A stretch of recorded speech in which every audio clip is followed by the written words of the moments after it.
19ನೇ ದಿನಕ್ಕೆ ಕಾಲಿಟ್ಟಿರೋದು ಇರಾನ್ ಇಸ್ರಾಯೇಲ್ ಅಮೆರಿಕದ ಯುದ್ಧ. ಮತ್ತೊಬ್ಬ ಪ್ರಭಾವಿ ನಾಯಕನನ್ನು ಕಳೆದುಕೊಂಡಿರೋದು ಇರಾನ್ನ ಎರಡನೇ ಅತ್ಯಂತ ಪ್ರಭಾವಿ ನಾಯಕ. ನಿಮಗೆ ಮುಜ್ತಬಾ ಖಮೇನಿ ಬಿಟ್ಟುಬಿಟ್ರೆ ಯಾರಪ್ಪ ಅಂತ ಕೇಳಿದ್ರೆ ನಿರ್ವಿವಾದವಾಗಿ ಅದು ಲಾರಿಜಾನಿ ಅಂತ ಹೇಳಬಹುದು. ಆ ಮಟ್ಟದ ಪ್ರಭಾವಿ ನಾಯಕ. ಈ ವಾರ್ ಸ್ಟ್ರಾಟಜಿಗಳ ಬಗ್ಗೆ, ಯುದ್ಧ ರಣತಂತ್ರಗಳ ಬಗ್ಗೆ ತುಂಬ ಓದಿಕೊಂಡಿದ್ದಂಥ ವ್ಯಕ್ತಿ. ಅಷ್ಟೇ ಅಲ್ಲ, ಇರಾನ್ನಲ್ಲಿ ಒಂದು ರಾಜಕೀಯ ವ್ಯವಸ್ಥೆ ಮತ್ತು ಸೈನ್ಯ ಇವೆರಡರ ನಡುವಿನ ಬ್ರಿಡ್ಜ್ ಥರ ಕೆಲಸ ಮಾಡ್ತಾ ಇದ್ದಂಥ ವ್ಯಕ್ತಿ. ಏನಾಗ್ಬಿಡುತ್ತೆ, ನಿಮಗೆ ರಾಜಕಾರಣಿಗಳು ಅಂತ ಚೆಕ್ ಮಾಡ್ಕೊಂಡಾಗ ನೀವು ನಾನು ಹೇಳಿದ್ದೆ ನಡಿಬೇಕು, ನಮಗಿಂತ ಏನು ಸೈನ್ಯ ದೊಡ್ಡದಲ್ಲ ಅಂತ ಅವ್ರಿಗೊಂದು ಫೀಲ್ ಇರುತ್ತೆ, ಒಂದು ಭಾವನೆ ಇರುತ್ತೆ. ಈ ಕಡೆ ಸೈನ್ಯ ಅಂತ ಬಂದಾಗ ನಮ್ಮಿಂದ ದೇಶ ರಕ್ಷಣೆ ಆಗ್ತಿರೋದು, ನಾವು ಅವ್ರ ಮಾತಿಗೆಲ್ಲ ಕೇಳಬೇಕಾಗಿಲ್ಲ ಅಂತ ಇರುತ್ತೆ. ಇದರ ಮಧ್ಯದ ಒಂದು ಕೊಂಡಿ ಬೇಕಲ್ಲ, ಆ ಕೊಂಡಿ ಯಾರಾಗಿದ್ದರು ಇರಾನ್ನಲ್ಲಿ ಅಂತ ಹೇಳಿದ್ರೆ ಅದು ನಿರ್ವಿವಾದವಾಗಿ ಅಲಿ ಲಾರಿಜಾನಿ. ಪವರ್ಫುಲ್ ಪವರ್ ಬ್ರೋಕರ್ ಇವರು, ಬ್ಯಾಕ್ರೂಮ್ ಪವರ್ ಬ್ರೋಕರ್ ಅಂತಲೇ ಕರೀತಾರೆ ಇರಾನ್ನಲ್ಲಿ.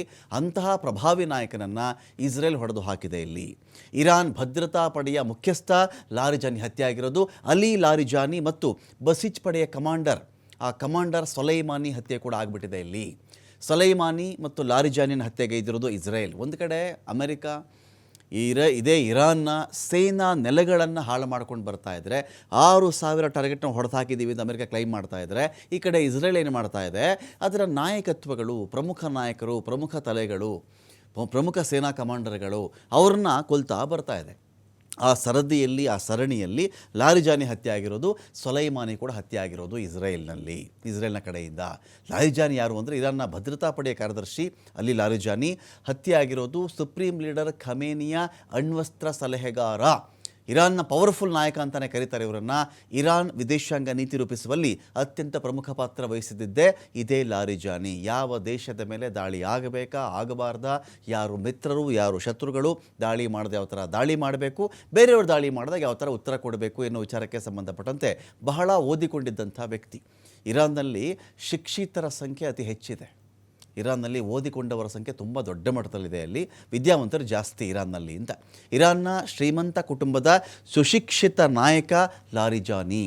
ಪ್ರತಿಷ್ಠಿತ ಧಾರ್ಮಿಕ ರಾಜಕೀಯ ಕುಟುಂಬದಲ್ಲಿ ಬೆಳೆದಿದ್ದು ಇದೇ ಲಾರಿಜಾನಿ.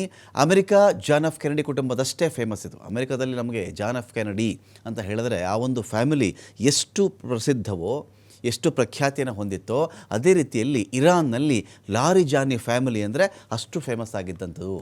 ಲಾರಿಜಾನಿಯನ್ನು ಇರಾನ್ನ ಕೆನಡಿ ಅಂತ ಟೈಮ್ಸ್ ಕರೆದಿತ್ತು. ಸುಮ್ಮನೆ ಕರೆಯಲ್ಲ ಅದನ್ನು. ಟೈಮ್ಸ್ ಮ್ಯಾಗಝೀನ್ ಇರಾನ್ನ ಕೆನಡಿ ಅಂಥೇಳಿ ಲಾರಿಜಾನಿಯನ್ನು ಕರಿಬೇಕು ಅಂತ ಹೇಳಿದ್ರೆ ಸುಮ್ಮನೆ ಕರೆಯಲ್ಲ. ಆ ವ್ಯಕ್ತಿಯ ವಿದ್ವತ್ತು, ಫ್ಯಾಮಿಲಿ, ಅವರು ಬೆಳೆದು ಬಂದಂಥ ರೀತಿ, ಇರಾನ್ ಅನ್ನೋ ವಿಚಾರಕ್ಕೆ, ಇರಾನ್ ಅನ್ನೋ ದೇಶಕ್ಕೆ ಅವರು ಕೊಟ್ಟಂಥ ಕೊಡುಗೆ, ಅದರ ಕಷ್ಟ ಸಂದರ್ಭಗಳಲ್ಲಿ ಇದೇ ಲಾರಿಜಾನಿಯಿಂದ ಇರಾನ್ ಹೇಗೆಲ್ಲ ಪಾರಾಗಿತ್ತು ಎಲ್ಲವುಗಳನ್ನು ಅವಲೋಕಿಸಿ ಅಧ್ಯಯನ ಮಾಡಿನೇ ಟೈಮ್ಸ್ ಹೇಳಿತ್ತು ಇರಾನ್ನ ಕೆನಡಿ ಆಫ್ ಇರಾನ್ ಅಂತ ಹೇಳಿ ಲಾರಿಜಾನಿಯನ್ನು ಕರೆದಿತ್ತು. ಇಸ್ಲಾಮಿಕ್ ರಿಪಬ್ಲಿಕ್ ವ್ಯವಸ್ಥೆಯನ್ನು ಜಾರಿ ಮಾಡುವಲ್ಲಿ ಪ್ರಮುಖ ಪಾತ್ರ, ಇಸ್ಲಾಮಿಕ್ ಒಂದು ಗಣರಾಜ್ಯದ ವ್ಯವಸ್ಥೆ ಮಾಡಬೇಕಲ್ಲ, ಪ್ರಮುಖ ಪಾತ್ರ ವಹಿಸಿದ್ದೇ ಇದೇ ಲಾರಿಜಾನಿ. ರಾಜಕೀಯನೂ ಓದ್ಕೊಂಡಿದ್ದರು, ರಣತಂತ್ರಗಳನ್ನು ಓದ್ಕೊಂಡಿದ್ರು ಇವರು. ತುಂಬ ಯುವ ವಯಸ್ಸಿನಲ್ಲೇ, ತುಂಬ ಚಿಕ್ಕ ಏಜಲ್ಲೇ IRGC ಸೇರಿಕೊಂಡಿದ್ದದ್ದು ಇದೇ Ali Larijani. 1980 Iran revolutionary guard corps ಇತ್ತಲ್ಲ, ಇದನ್ನು ಸೇರಿಕೊಂಡಿದ್ದು ಲಾರಿಜಾನಿ. ಇರಾನ್ ಕ್ರಾಂತಿಯಾದ ಬಳಿಕ ಅಲಿ ಲಾರಿಜಾನಿ ಅತಿ ಹೆಚ್ಚು ಆ್ಯಕ್ಟಿವ್ ಆಗಿದ್ದದ್ದು. ಇರಾಕ್ ಯುದ್ಧದಲ್ಲಿ ಲಾರಿಜಾನಿ ಸಕ್ರಿಯವಾಗಿ ಕೆಲಸ ಮಾಡಿದ್ದದ್ದು. ಇರಾನ್ ಸೈನಿಕ ಶಕ್ತಿ ಜೊತೆಗೆ ಲಾರಿಜಾನಿ ಅತ್ಯುತ್ತಮ ಸಂಪರ್ಕ ಹೊಂದಿದ್ದದ್ದು ಹೌದು. 3 ಬಾರಿ ಇರಾನ್ ಸಂಸತ್ ಸ್ಪೀಕರ್ ಆಗಿ ಇದೇ ಲಾರಿಜಾನಿ ಕೆಲಸ ಮಾಡಿದರು. ಲಾರಿಜಾನಿಗೆ ನಿರ್ಬಂಧ ಹಾಕಿದ್ದದ್ದು ಅಮೆರಿಕದ ಟ್ರಂಪ್ ಸರ್ಕಾರ. ನಾಗರಿಕರ ಮೇಲೆ ಹಿಂಸಾಚಾರದ ಆರೋಪವನ್ನು ಕೂಡ ಇದೇ ಅಮೆರಿಕ ಮಾಡಿತ್ತು. ಅಂತ ಲಾರಿಜಾನಿಯನ್ನು ಕಳ್ಕೊಂಡ ಮೇಲೆ ಇರಾನ್ಗೆ ದೊಡ್ಡ ಪೆಟ್ಟು ಅಂತ ಇದನ್ನು ಹೇಳಲಾಗ್ತಾ ಇದೆ.